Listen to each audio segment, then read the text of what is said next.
Hey insurance, this is Tony Cañas, and today I want to talk to you about the cost of vacancy. With the insurance talent wars only heating up, it is taking longer to fill positions than ever before, if you can fill them at all. And as many insurance thought leaders have been warning for years, the long predicted talent crunch is hitting the insurance industry with incredible force. Not even COVID nor the recession has softened the blow much. A pending mass exodus of experienced insurance professionals and virtually non-existent unemployment have set the perfect stage for a candidate-driven market, which is only going to intensify for the foreseeable future. If COVID and the recession didn't break it, nothing will. If you simply rely upon your remaining employees to take up the slack and divide the additional workload among themselves in the name of immediate cost savings, you are setting yourself up for long-term pain. You're probably underestimating the overall financial impact of a vacancy. When an employee leaves, a gap is created, and your organization can count on increased expenses in overtime and decreased job production. Not to mention increasing the chances that you're burning out the rest of the team and creating a vicious cycle. So how to calculate the potential loss? Let me help you visualize this. According to Harvard University, a average employee's value for an organization is 3 times his or her salary. Let's take an actuary, for example. According to the Bureau of Labor Statistics, the median wage of an actuary in 2017 was $101,560.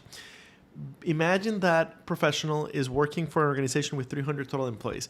How much money would the company lose when an actuary leaves?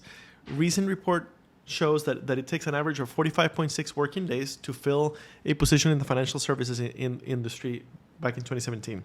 If an actuary is a higher level role, the vacancy period would probably be longer. This graph demonstrates how to calculate the cost of vacancy based on this information.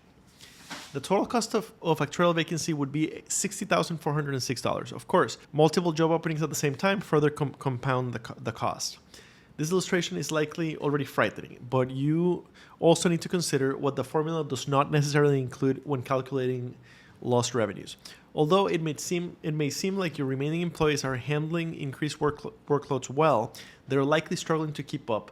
While short term, they may be happy with the possibility of working overtime and enjoy adding additional value to their organizations, the sacrifice of work-life balance and added stress become hugely increased burnout. Employees might feel taken advantage of, burn out, or less motivated to perform their responsibilities, which can drive turnover rates and ultimately push the cost of vacancy even higher.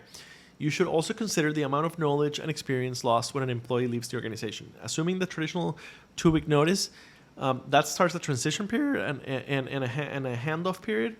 But let's be honest, do you think that employees leaving their positions are giving their absolute best those last couple of weeks? While the best professionals will still strive to bring matters to a successful conclusion, probably safe to assume that most will not. Also, is a 2-week period really enough for a professional to transfer all of their know-how and skills to others? Since retirements and resignations are not always anticipated, how can you be better prepared? Most importantly, insurers must focus on reevaluating salary levels to remain competitive for top talent. Demonstrating that your organization competitively compensates its employees it's a must to stand out in today's talent marketplace. When professionals are satisfied with their compensation, they're less inclined to leave a current position for a new opportunity. High salary levels also make competitors think twice before making an offer to one of your employees. An intentional corporate culture is another key ingredient in preventing employee turnover. Bottom line, employees should feel content working for your organization. It is no longer enough to stay in a transactional employer-employee relationship. It is important that insurers treat their workforce with empathy and respect, focusing on supporting their individual career's journey and meeting their needs. Even if you follow those steps and start investing in creating an engaging, vibrant workplace full of satisfied professionals, some employees are going to leave their positions.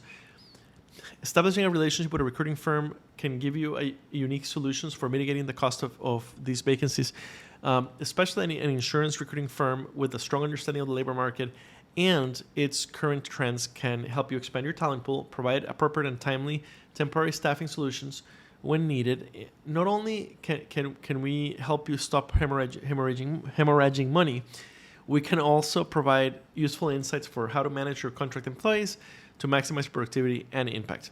A dedicated partner like Jacobson is not just an expert in providing temporary stopgaps and specializes in insurance as well. That's what we do. That's all we do. We can also act as valuable partners who can equip you with appropriate contingency plans and workforce management strategies. We can also offer proven consultative insights into how your organization can prepare for today's challenging recruitment reality within the insurance industry. One thing is certain: some are underestimated the cost of vacancy in today's competitive talent landscape. Those who understand the value of retaining professionals and aim to make necessary adjustments to keep employees in their position will stay ahead of the competition. To successfully navigate this evolving industry marketplace, insurers ultimately need to achieve employer of choice recognition and establish beneficial partnerships with specialists that do nothing except for insurance recruiting.